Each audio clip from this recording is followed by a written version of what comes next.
मित्रहो नमस्कार। महापावरटेक या यूट्यूब चॅनलमध्ये आपलं सर्वांचं स्वागत आहे।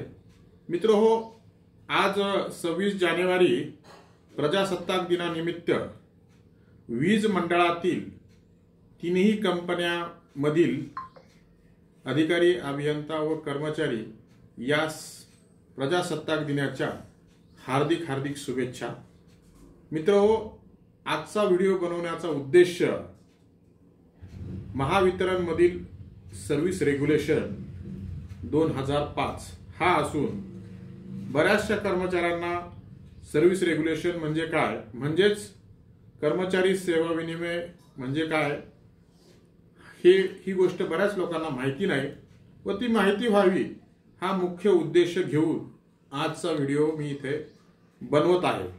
तसेच सदर व्हिडिओमध्ये सेवा विनिमयची माहिती असून वर्क नॉर्म्सच्या बाबतीत पण माहिती मी इथे टाकण्याचा प्रयत्न करत आहे व छोटीशी एक 12 पेजची माहिती अंतिम भनिनी म्हणजे अंतिम भविष्य निर्वाह निधी याची ही माहिती इथे टाकण्याचा प्रयत्न करत आहे।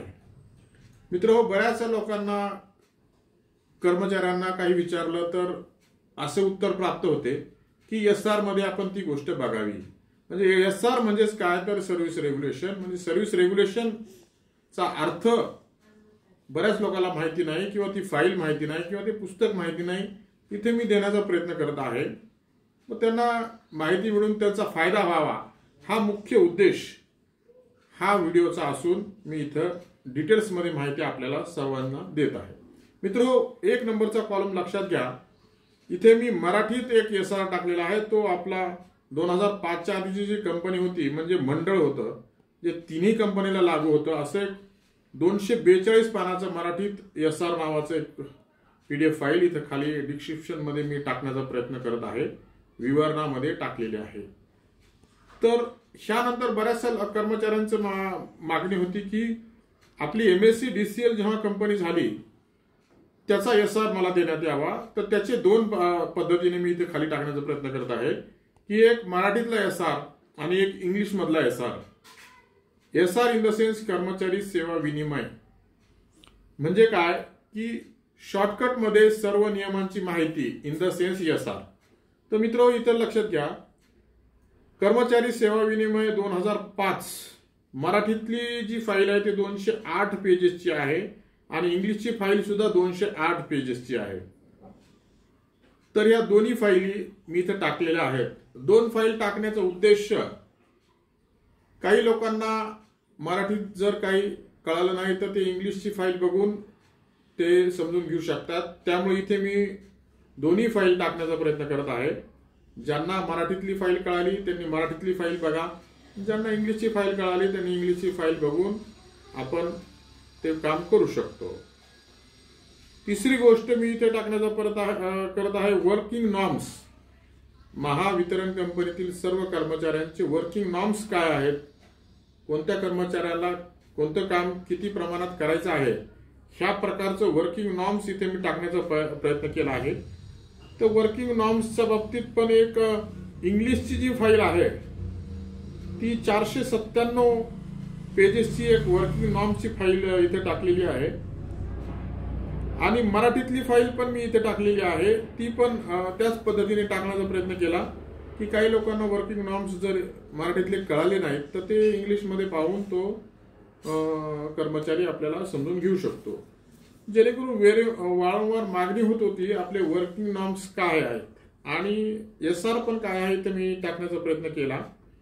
तर दोन्ही पद्धतीने मी टाकण्याचा प्रयत्न केला। इंग्लिशमध्ये पण टाकण्याचा प्रयत्न केला, ऑलरेडी सर्क्युलर इंग्लिशमध्येच आहे, परंतु त्याचं मराठीत कन्व्हर्सेशन करून मी इथं पीडीएफ फाईल बनवली आहे।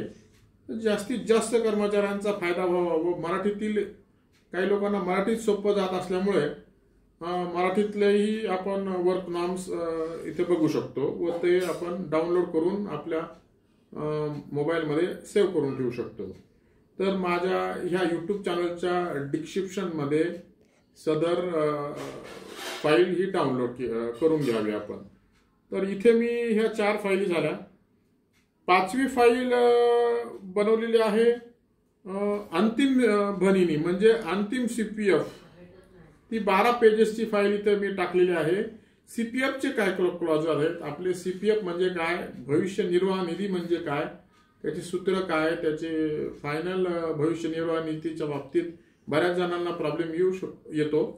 त्यामुळं तो प्रॉब्लेम येऊ नये ती एक फाईल विवरणामध्ये 12 पेजेसची आपण इथे ठेवलेली आहे. तरी ती डाउनलोड आपण आपल्या माहितीस्तव करून घ्यावी. तर मित्र हे बघा, एसआर मध्ये काय काय गोष्टी आहेत त्या मी ते शॉर्टकटमध्ये सांगण्याचा प्रयत्न करतो. एसआर मध्ये आपलं बेसिक नॉलेज म्हणजे बेसिक आपण महावितरणचे कर्मचारी आहोत त्या बाबतीतलं जे नॉलेज आहे त्यामध्ये एसआरचा पहिला मुद्दा आहे बेसिक. ड्युटीच्या बाबतीतचे क्लॉज सेकंड मुद्दा आहे. तिसरा मुद्दा आहे जनरल मुद्दा.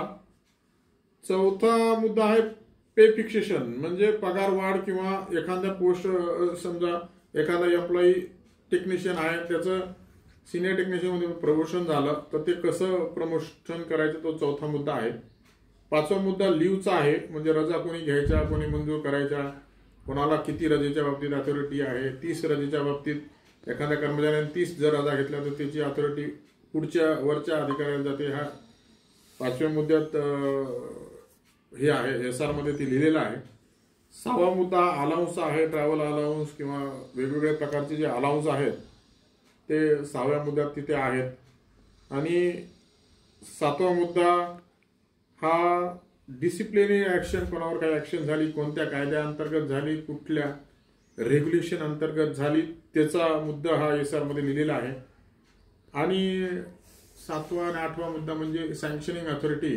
एखादी गोष्ट सँक्शन करायची असली तर त्याला कोण अथॉरिटी आहे, किती वरच्या लेवलची अथॉरिटी, कोण सँक्शन करू शकतो एखादी गोष्ट, ती त्या एसआर मध्ये लास्टच्या मुद्द्यामध्ये लिहिलेली आहे.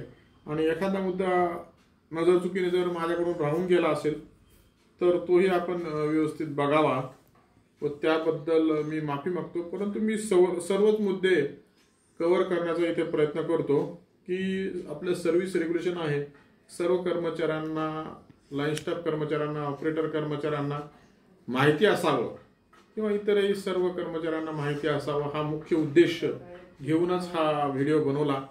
आणि भनिनीच्या बाबतीत पण माझे बरेचसे व्हिडिओ आहेत. भविष्य निर्वाह निधी, इन्कम टॅक्सच्या बाबतीतही माझे 25 ते 30 व्हिडिओ आहेत. तेही सर्व कर्मचाऱ्यांनी बघावेत अशी विनंती मी ह्या व्हिडिओच्या माध्यमातून करत आहे. आणि एसआर म्हणजे काय व वर्किंग नॉर्म्स म्हणजे काय इथे मी सांगण्याचा प्रयत्न करत आहे. तरी आपल्याला हा व्हिडिओ कसा वाटला लाईक करून मला कमेंट करून कळवावे. जर व्हिडिओला लाईक जर आपण केलं तर माझा हा व्हिडिओ जास्तीत जास्त कर्मचाऱ्यांपर्यंत यूट्यूब पाठवतं. त्यामुळं व्हिडिओला लाईक करणं फार गरजेचं आहे. जितक्या प्रमाणात लाईक येईल व्हिडिओला तितक्या प्रमाणात यूट्यूब हा व्हिडिओ पुढे प्रोग्रेस करतो. त्यामुळं मित्रांनो माझ्या व्हिडिओला लाईक करून शेअर्स नक्की करा व सबस्क्राईब करायला विसरू नका. आणि सबस्क्राईब जर केलं तर मी कधी पण व्हिडिओ अपलोड केला तो लगेच आपल्याला नोटिफिकेशनद्वारे कळते. त्याच्यामुळे बेल आयकॉनला पण यस करा. तर एवढंच ह्या व्हिडिओमधून मला बोलायचं होतं. तर पुनश्च एकदा सर्व कर्मचारी, अधिकारी, अभियंता वर्गांना 26 जानेवारी प्रजासत्ताक दिनाच्या हार्दिक शुभेच्छा देऊन मी इथे थांबतो व आपली रजा घेतो. जय हिंद, जय महाराष्ट्र. धन्यवाद.